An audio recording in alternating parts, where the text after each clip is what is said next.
فجر کے لیے اٹھ رہے ہو, دل کیا چاہتا ہے؟ سوتے رہو. میں آپ کو یقین سے کہوں, فجر میں نہا دھو کے صاف کپڑے پہن کے فجر پڑھنے آؤ, مزہ نہ آئے پیسے واپس. پیسے اتنا سکون ہے نا اللہ نے فجر کی نماز میں.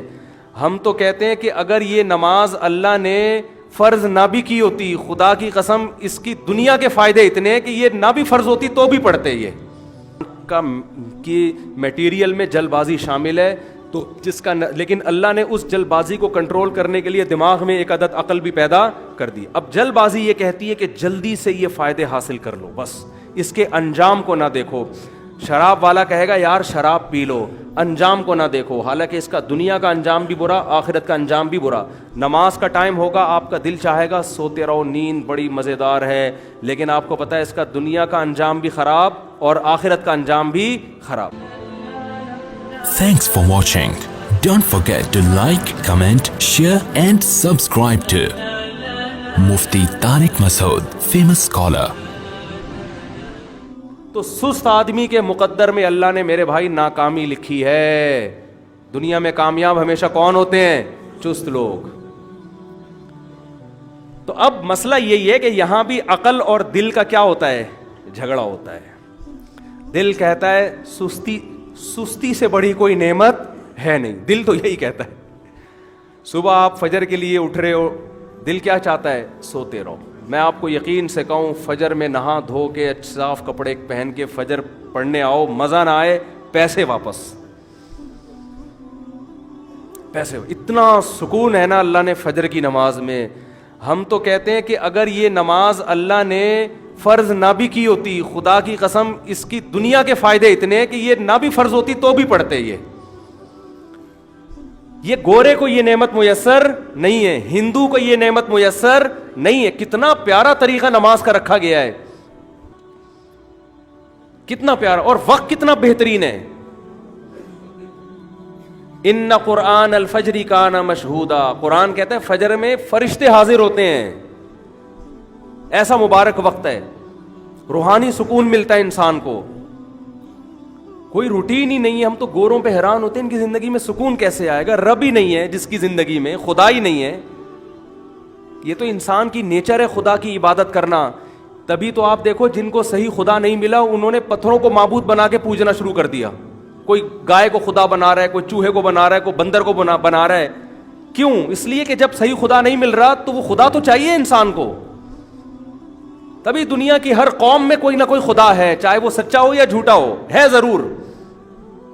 یہ تو اب ایتھیس لوگوں نے آ کے خدا کا انکار کرنا شروع کیا, اور جس کا نتیجہ یہ ہے کہ خودکشی کا ریشو سب سے زیادہ ایتھیس لوگوں میں ہے, کیونکہ ڈپریشن کے سب سے زیادہ مریض وہ بنتے ہیں. تو ہمارے رب نے کتنا اچھا طریقہ, پھر ہمیں صاف ستھرا ہو کے حکم ہے نماز کے لیے آنے کا. دنیا کے کسی مذہب میں اس طرح صفائی کے ساتھ عبادت نہیں ہے. ہمارے نبی مسواک سرہانے پہ رکھ کے سوتے, جیسے ہی صبح اٹھتے سب سے پہلے دانتوں کی صفائی, ناک کو صاف کرتے پانی ڈال کے, دانت صاف کرتے, آپ برش کریں, مسواک کریں, پھر وضو کریں یا غسل کر لیں. اور کراچی والوں کے لیے ایک چھوٹی سی بات, دیکھو کراچی میں اتنی سردی نہیں پڑتی کہ آپ کو پانی گرم کرنا پڑے نہانے کے لیے. مجھ سے لوگ کہہ رہے ہوتے ہیں مفتی صاحب کراچی میں دسمبر میں ہو یا جون میں ہو, کبھی آپ نے سویٹر نہیں پہنا, تو کراچی میں اتنی سردی نہیں ہوتی کہ آپ کو جیکٹ یا سویٹر کی ضرورت پیش.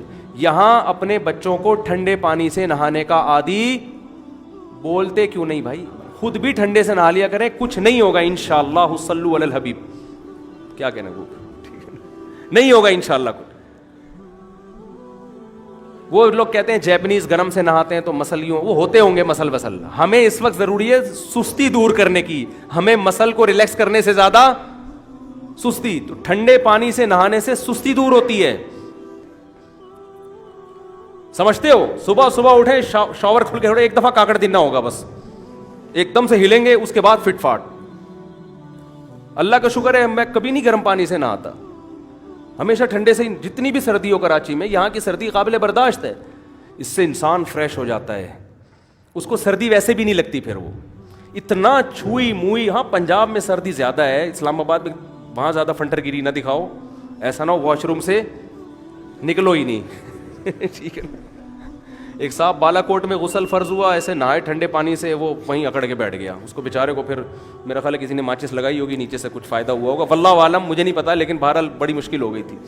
تو خیر جلدی سے بات کو سمیٹ کے ختم کرتا ہوں. یہ سب سستی دور کرنے کے طریقے بتا رہا ہوں کیونکہ ہمارے مذہب کا حصہ ہے, نبی نے پناہ مانگی ہے, اور سستی دور کیے بغیر دنیا میں انسان کچھ بھی نہیں کر سکتا. صبح ٹھنڈے پانی سے نہاؤ, دیکھو کاکڑ. ہاں ایک بات کا خیال کریں, ٹھنڈے پانی سے نہا کے تولیے سے جسم کو پہنچے بہت اچھی طریقے سے, پانی کے اثرات چھوڑے نہیں. انسان بیمار ٹھنڈے پانی سے نہانے سے نہیں ہوتا, وہی پانی جسم پہ لگاؤ, پھر آپ کپڑے پہن کے باہر نکل آئے تو پھر بیمار ہونے کا بہرحال خطرہ ہوتا ہے. تو ٹھنڈے پانی سے نہائیں. کاکڑ دنہ ایک دفعہ, کاکڑ دنہ تو سمجھتے ہیں نا, قوالی جب شروع ہوتی ہے نا تو شروع میں آہستہ آہستہ چل رہی ہوتی ہے, اس میں قوالوں جو سامعین کو مزہ نہیں آتا, پھر ایک دم کاکڑ دنہ ہو جاتا ہے, کاکڑ دنہ کاکڑ. تو ٹھنڈے پانی میں یہ ہوتا ہے کہ پہلا شاور ہی کاکڑ دنہ کر دیتا ہے. ٹھیک, آپ تجربہ کریں, بالٹی سے نہا رہے ہیں تو پہلا مگا آپ کو تڑپائے گا, اس کے بعد پھر مزہ آئے گا انہی مگوں میں. تو اس سے سستی دور ہوتی ہے, اور ٹھنڈے پانی سے نہائیں گے بھوک بھی زیادہ لگے گی. آپ تجربہ کر کے دیکھ لیں, جسم فریش ہو جاتا ہے. لیکن بہرحال اپنی ذمہ داری پہ کریں, مجھے نہیں پتا آپ کون کتنا چھوئی موئی ہے. تو صبح دوڑیں بھاگیں, دل نہیں کرے گا لیکن دل کے خلاف چلنا ہے. عقل کہتی ہے بھائی چل لے, کچھ بھاگ لے, کوئی ہل لے, ورنہ کل پھر ڈاکٹروں کی دوائیں کھانی پڑے گی جو کھا رہے ہوتے ہیں لوگ, پر پرہیز کرنے پڑیں گے بہت سارے. تو عقل اور دل کا مقابلہ ہے. تو قرآن کہہ رہا ہے انسان کا کی میٹیریل میں جلد بازی شامل ہے, تو جس کا لیکن اللہ نے اس جلد بازی کو کنٹرول کرنے کے لیے دماغ میں ایک عدد عقل بھی پیدا کر دی. اب جلد بازی یہ کہتی ہے کہ جلدی سے یہ فائدے حاصل کر لو, بس اس کے انجام کو نہ دیکھو. شراب والا کہے گا یار شراب پی لو, انجام کو نہ دیکھو, حالانکہ اس کا دنیا کا انجام بھی برا, آخرت کا انجام بھی برا. نماز کا ٹائم ہوگا, آپ کا دل چاہے گا سوتے رہو, نیند بڑی مزیدار ہے, لیکن آپ کو پتہ ہے اس کا دنیا کا انجام بھی خراب اور آخرت کا انجام بھی خراب. دنیا میں رزق کی برکت اللہ چھین لیتا ہے بے نماز, چہرے کی رونق اللہ چھین لیتا ہے, صحت چھین لیتا ہے اللہ تعالیٰ. تو عقل کو غالب رکھنا ہے. عقل کہتی ہے نہیں بھائی نیند کو قربان کرو. کیسی گہری نیند ہو, تھوڑی دیر مقابلہ ہوتا ہے عقل سے, 5 سے 10 منٹ کا فرق پڑتا ہے اور انسان فریش ہو جاتا ہے. اور جب مسجد کی طرف آتا ہے تو انسان کہتا ہے میں نے عقل کی مان کے چنگا کتا سی, پنجابی میں کہتے ہیں نا, وہی لاہور میں ایسے ہی کہتے ہیں نا, چنگا کتا سی, چنگا کتا سی, میں نے بہت اچھا کام میں نے کر لیا. تو وہ